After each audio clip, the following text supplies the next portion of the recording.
Hi friends, അസ്സലാമു അലൈക്കും. ആദി അലീസ് കിച്ചണിലേക്ക് എല്ലാവർക്കും സ്വാഗതം.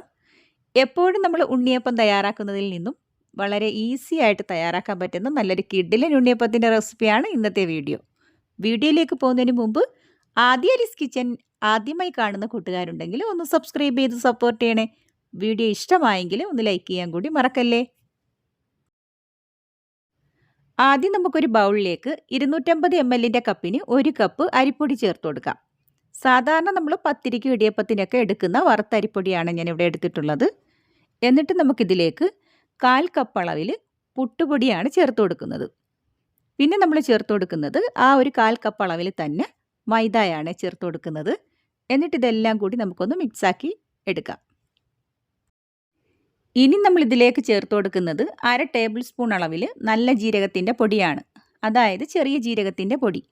എന്നിട്ട് നമ്മൾ ഇതിലേക്ക് ചേർത്ത് കൊടുക്കുന്നത് 1/2 ടേബിൾ സ്പൂൺ അളവിൽ തന്നെ ഏലക്കാ പൊടിയും അതുപോലെ തന്നെ 1 ടീസ്പൂൺ അളവിൽ ചുക്ക് പൊടിയും പിന്നെ നമ്മൾ ചേർത്ത് കൊടുക്കുന്നത് 1 ടീസ്പൂൺ അളവിൽ തന്നെ ഉപ്പും കൂടിയാണ്. എന്നിട്ട് ഇതെല്ലാം കൂടി നന്നായിട്ടൊന്ന് മിക്സ് ആക്കിയിട്ട് ഒരു സൈഡിലേക്കൊന്ന് മാറ്റി വയ്ക്കുന്നുണ്ട്. ഇനി നമുക്ക് വേണ്ടുന്നത് 250 ഗ്രാം അളവിൽ ശർക്കരയാണ്. ഇനി നമ്മൾ ഈ ശർക്കര ഒന്ന് പൊട്ടിച്ച് ഒരു പാത്രത്തിലേക്ക് ഇട്ടിട്ട് 250 ml കപ്പിന് 1.5 കപ്പ് വെള്ളവും കൂടെ ചേർത്ത് ഒന്ന് മെൽറ്റാക്കി എടുക്കുന്നുണ്ട്. ശർക്കര മെൽറ്റാക്കിയിട്ട് ഒന്ന് അരിച്ചെടുത്തിട്ടുള്ളതാണ്. ഇതിപ്പോൾ നല്ല ചൂടുണ്ട്. ഈ ചൂടോട് കൂടിയിട്ട് നമുക്ക് പൊടിയിലേക്ക് ചേർത്ത് കൊടുക്കാൻ പറ്റത്തില്ല. ഒന്ന് തണുത്ത് വരട്ടെ. ജസ്റ്റ് ചെറിയൊരു ചൂടോട് കൂടിയിട്ടാണ് നമ്മളിത് ചേർത്ത് കൊടുക്കുന്നത്. ഇനി നമ്മൾ മിക്സ് ചെയ്ത് മാറ്റി വെച്ചിട്ടുള്ള പൊടിയിലേക്ക് നമ്മൾ മെൽറ്റാക്കി എടുത്തിട്ടുള്ള ശർക്കരപ്പാനി ഒന്നങ്ങ് ചേർത്ത് കൊടുക്കുന്നുണ്ട്. ഇത് നമ്മൾ മൊത്തത്തിൽ ചേർത്ത് കൊടുക്കുന്നില്ല, 1-2 പ്രാവശ്യമായിട്ടാണ് നമ്മളിത് ചേർത്ത് കൊടുക്കുന്നത്. അതുപോലെ തന്നെ നമ്മൾ ഈ ഒരു ശർക്കരപ്പാനി പൊടിയിലേക്ക് ചേർത്ത് കൊടുക്കുന്ന സമയത്ത് ചെറിയൊരു ചൂടോട് കൂടിയിട്ട് വേണം ഈ ഒരു ശർക്കരപ്പാനി ചേർത്ത് കൊടുക്കാനായിട്ട്. അതായത് നമ്മുടെ കൈ തൊട്ടാൽ പൊള്ളാത്ത രീതിയിലുള്ളൊരു ചൂട്.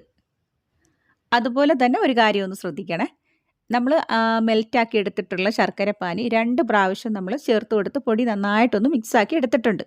ബാക്കി വന്ന കുറച്ച് ശർക്കരപ്പാനിയിലേക്ക് 250 ml കപ്പിന് 1 കപ്പ് ഇളം ചൂടുള്ള വെള്ളം, നല്ല തിളച്ച വെള്ളമല്ല, ഇളം ചൂടുള്ള വെള്ളം ഒന്ന് ചേർത്ത് കൊടുത്ത് ഈ പാനിയിൽ മിക്സാക്കിയിട്ടാണ് നമ്മൾ മൊത്തത്തിൽ ഈ പൊടിയൊന്ന് കുഴച്ചെടുത്തിട്ടുള്ളത്. ഇനി നമ്മളിതൊന്ന് മിക്സിയിലേക്ക് അടിച്ചെടുക്കുന്നതും കൂടിയുണ്ട്. പിന്നെ നമ്മളിതിലേക്ക് മൊത്തത്തിൽ ചേർത്ത് കൊടുത്തിട്ടുള്ള വെള്ളത്തിൻ്റെ അളവെന്ന് പറയുന്നത് 250 ml കപ്പിന് 2.5 കപ്പ് വെള്ളമാണ്. അതായത് നമ്മൾ ശർക്കര ഒന്ന് മെൽറ്റാക്കിയത് മുതൽ ലാസ്റ്റ് നമ്മൾ പൊടിയൊന്ന് മിക്സ് ചെയ്ത് എടുക്കുന്നത് വരെയുള്ള വെള്ളത്തിൻ്റെ അളവാണ് 250 ml കപ്പിന് 2.5 കപ്പ് വെള്ളമേ. പിന്നെ ചില പൊടികളിൽ വെള്ളത്തിൻ്റെ അളവ് അങ്ങോട്ടോ ഇങ്ങോട്ടോ വ്യത്യാസം വന്നേക്കാം, അത് നമ്മളൊന്ന് നോക്കിയിട്ട് എടുക്കണേ. ഇനി നമുക്ക് ഈ ബാറ്റർ മിക്സിയിൽ ഒരു 2 മിനിറ്റ് ഒന്ന് അടിച്ചെടുത്തിട്ട് വരാം. ഇനി നമ്മൾ അടിച്ചെടുത്തിട്ടുള്ള ഈ ഒരു ബാറ്റർ ഈ ഒരു മിക്സിംഗ് ബൗളിൽ തന്നെയാണ് ചേർത്ത് കൊടുക്കുന്നത്. എന്നിട്ട് നമുക്കിതുപോലെ തന്നെ ബാക്കിയുള്ളതും കൂടി ഒന്ന് അടിച്ചെടുത്തിട്ട് വരാം. ഇപ്പോൾ നമ്മൾ മിക്സ് ചെയ്തെടുത്തിട്ടുള്ള ബാറ്റർ നമ്മൾ മിക്സിയിൽ അടിച്ചെടുത്തപ്പോഴാണ് നമ്മുടെ ഉണ്ണിയപ്പത്തിൻ്റെ കറക്റ്റായിട്ടുള്ള ആ ഒരു ബാറ്റർ നമുക്ക് കിട്ടിയിട്ടുള്ളത്. ഒരുപാട് തിക്കുമല്ല, എന്നാൽ ഒരുപാട് അങ്ങ് ലൂസും അല്ല, അതിൻ്റെ ഒരു മീഡിയം ലെവലിലുള്ള ഒരു ബാറ്ററാണ് നമുക്ക് കിട്ടേണ്ടത്. ഇനി നമുക്കിതൊന്ന് റെസ്റ്റ് ചെയ്യാനായിട്ടൊരു 10 മിനിറ്റ് ഒന്ന് മാറ്റി വയ്ക്കാം. ഈ ഒരു സമയം കൊണ്ട് നമുക്കിതിന് വേണ്ടുന്ന തേങ്ങാക്കൊത്തൊന്ന് റെഡിയാക്കി എടുക്കാം. ഇനി ഒരു ചീനിച്ചട്ടി ഒന്ന് ചൂടാക്കി എടുക്കാം. എന്നിട്ട് നമുക്കിതിലേക്ക് 2 ടേബിൾ സ്പൂൺ അളവിൽ നെയ്യ് ചേർത്ത് കൊടുക്കാവേ.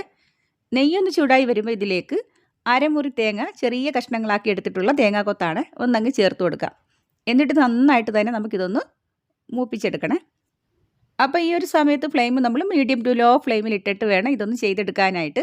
ഇല്ലെന്നുണ്ടെങ്കിൽ ഇത് പെട്ടെന്ന് തന്നെ അങ്ങ് കരിഞ്ഞു പോവും. അതുപോലെ തന്നെ ഇതൊന്ന് മൂത്ത് വരുന്ന സമയത്ത് നല്ലൊരു മണം വരുവേ. ആ ഒരു സമയത്ത് നമ്മളിതിലേക്ക് ഒരു 2 ടേബിൾ സ്പൂൺ അളവിൽ കറുത്ത എള്ളാണ് ചേർത്ത് കൊടുക്കുന്നത്. ജസ്റ്റ് ഒന്ന് ഇട്ട് കൊടുത്തതിന് ശേഷം ഫ്ലെയിം അങ്ങ് ഓഫ് ചെയ്യുന്നുണ്ട്. എന്നിട്ട് നമ്മളിത് നമ്മൾ തയ്യാറാക്കി വെച്ചിട്ടുള്ള ഉണ്ണിയപ്പത്തിൻ്റെ ആ ഒരു ബാറ്ററിലേക്ക് ഒന്നങ്ങ് ചേർത്ത് കൊടുക്കുന്നുണ്ട്. ഇപ്പം നമ്മൾ ഫ്രൈ ചെയ്തെടുത്തിട്ടുള്ള തേങ്ങാക്കൊത്തും അതുപോലെ തന്നെ കറുത്ത എള്ളും ചൂടോട് കൂടിയിട്ട് തന്നെയാണ് നമ്മൾ ഈ ഒരു ബാറ്ററിലേക്ക് ചേർത്ത് കൊടുക്കുന്നത്. ഇത് ചേർത്ത് കൊടുത്ത് കഴിഞ്ഞാൽ പെട്ടെന്ന് തന്നെ നമ്മളിത് നന്നായിട്ടൊന്ന് മിക്സാക്കി എടുക്കുന്നുണ്ട്. ഈ ഒരു സമയത്ത് തന്നെ നമ്മളിതിലേക്ക് 2 ടീസ്പൂൺ അളവിൽ നെയ്യ് കൂടി ചേർത്ത് കൊടുക്കുന്നുണ്ട്. എന്നിട്ട് നന്നായിട്ട് തന്നെ ഒന്ന് മിക്സാക്കി എടുക്കുന്നുണ്ട്. ഇനി ഇതെല്ലാം കൂടി നന്നായിട്ടൊന്ന് മിക്സാക്കിയതിന് ശേഷം ഇതിലേക്ക് നമ്മൾ ചേർത്ത് കൊടുക്കുന്നത് 1/4 ടീസ്പൂൺ അളവിൽ ബേക്കിംഗ് സോഡയാണ്. ബേക്കിംഗ് സോഡ നമ്മൾ ചേർത്ത് കൊടുത്ത് കഴിഞ്ഞാൽ നന്നായിട്ടൊന്ന് മിക്സാക്കി എടുക്കുന്നുണ്ട്. അതുപോലെ നമ്മൾ ഈ ഒരു ബേക്കിംഗ് സോഡ ചേർത്ത് കൊടുക്കുമ്പം കൂടിപ്പോകാനേ പാടില്ല, അതൊന്ന് ശ്രദ്ധിക്കണേ. പിന്നെ നമ്മൾ ഈ ഒരു ബേക്കിംഗ് സോഡ നമുക്ക് ഒഴിവാക്കാൻ പറ്റും.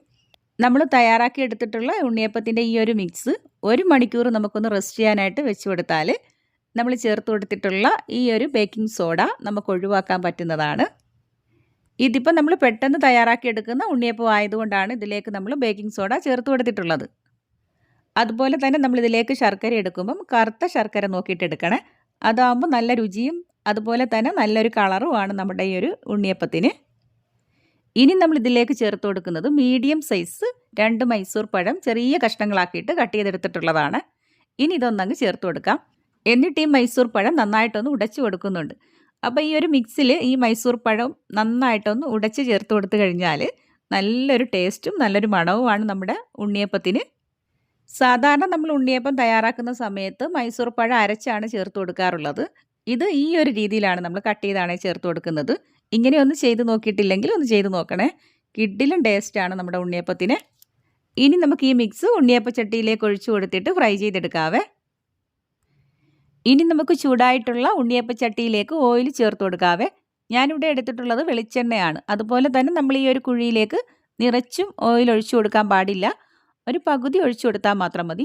അതുപോലെ തന്നെ ഒരു 2-3 ടേബിൾ സ്പൂൺ അളവിൽ നമ്മളിതിലേക്ക് നെയ്യ് കൂടി ചേർത്ത് കൊടുക്കുന്നുണ്ട്. എന്നിട്ടാണ് നമ്മളിതിലേക്ക് ഉണ്ണിയപ്പത്തിൻ്റെ ആ ഒരു മിക്സ് അങ്ങ് ഒഴിച്ചു കൊടുക്കുന്നത്. ഇനി നമുക്ക് ഈ ഒരു മിക്സ് കപ്പിലോ ഗ്ലാസ്സിലോ എടുത്തിട്ട് ഈ ഒരു കുഴിയിലേക്ക് ഒഴിച്ചു കൊടുക്കാവുന്നതാണ്. എന്നിട്ട് നമുക്കിത് തിരിച്ചു മറിച്ച് വിട്ട് ഒന്നങ്ങ് ഫ്രൈ ചെയ്തെടുത്താൽ മതി. അതുപോലെ തന്നെ ഫ്ലെയിം മീഡിയം ടു ലോ ഫ്ലെയിമിൽ വെച്ചിട്ടാണ് നമ്മളിത് ചെയ്തെടുക്കേണ്ടത്. ഒരുപാട് ഫ്ലെയിം കൂട്ടിയിട്ട് കൊടുത്താൽ ഇതങ്ങ് കരിഞ്ഞു പോകും. ഇതിൻ്റെ ഉൾഭാഗം വേഗത്തുമില്ല. അതുപോലെ തന്നെ നമ്മൾ ഈ ഒരു കുഴിയിലേക്ക് മിക്സ് ഒഴിച്ചു കൊടുക്കുന്ന സമയത്ത് പകുതി വീതം ഒഴിച്ചു കൊടുക്കുന്നതാണ് നല്ലത്. ഇനി നമുക്കിത് തിരിച്ചു മറിച്ച് വിട്ടൊന്നങ്ങ് ഫ്രൈ ചെയ്തെടുക്കാം. അതുപോലെ തന്നെ നമ്മൾ ഈ ഉണ്ണിയപ്പം ഒന്ന് ഫ്രൈ ചെയ്തെടുക്കുന്നത് വെളിച്ചെണ്ണയും നെയ്യും കൂടി ചേർത്ത് കൊടുത്തിട്ടാണല്ലോ. അപ്പോൾ ഈ ഒരു ഉണ്ണിയപ്പം ഒന്ന് ഫ്രൈ ആയി വരുന്ന സമയത്ത് നല്ലൊരു മണമാണ്. പിന്നെ നമ്മൾ ഈ ഒരു മൈസൂർ പഴവും കൂടി കട്ട് ചെയ്ത് ചേർത്ത് കൊടുത്തിട്ടുള്ളത് കൊണ്ട് തന്നെ ഒരു പ്രത്യേക ടേസ്റ്റാണ്. ഇനി നമുക്ക് ഉണ്ണിയപ്പം മറിച്ചും തിരിച്ചു വിട്ട് ഒന്ന് ഫ്രൈ ചെയ്തതിന് ശേഷം ഓയിലിൽ നിന്നും മാറ്റിയെടുക്കാം. ഇനി നമുക്ക് ബാക്കിയുള്ളതും ഇതുപോലെ തന്നെ ഒന്നങ്ങ് ഫ്രൈ ചെയ്തെടുക്കണം. ഇനി നമുക്കിത് സെർവിങ് പ്ലേറ്റിലേക്ക് അങ്ങ് മാറ്റിയെടുക്കാം. ഈ ഉണ്ണിയപ്പം നിങ്ങൾക്ക് കാണുമ്പോൾ തന്നെ അറിയാൻ പറ്റും കിഡിലും ടേസ്റ്റിലുള്ളൊരു ഉണ്ണിയപ്പമാണെന്ന്. പെട്ടെന്ന് തന്നെ നമുക്കിത് തയ്യാറാക്കി എടുക്കാനും പറ്റും. ഈ രീതിയിലൊന്ന് ട്രൈ ചെയ്ത് നോക്കിയിട്ട് ഫീഡ്ബാക്ക് അറിയിക്കാൻ മറക്കരുത്. ഈ വീഡിയോ നിങ്ങൾക്ക് ഇഷ്ടമായെങ്കിൽ ഒന്ന് ലൈക്ക് ചെയ്യാൻ മറക്കല്ലേ. അതുപോലെ തന്നെ നിങ്ങളുടെ ഫാമിലിക്ക് ഫ്രണ്ട്സിനും കൂടി ഒന്ന് ഷെയർ ചെയ്ത് കൊടുക്കണേ. ആദ്യ അലീസ് കിച്ചൻ ആദ്യമായി കാണുന്ന കൂട്ടുകാരുണ്ടെങ്കിൽ ഒന്ന് സബ്സ്ക്രൈബ് ചെയ്ത് സപ്പോർട്ട് ചെയ്യണേ. തൊട്ടടുത്തുള്ള ആ കുഞ്ഞു ബെല്ലൈക്കൻ ഒന്ന് ഇനേബിൾ ചെയ്യാനും അതിൽ ഓൾ എന്ന ഓപ്ഷൻ ഒന്ന് ക്ലിക്ക് ചെയ്യാനും മറക്കല്ലേ. നിങ്ങൾക്ക് ഇഷ്ടപ്പെട്ട നല്ലൊരു റെസിപ്പിയുമായി വീണ്ടും വരാം. ബായ്.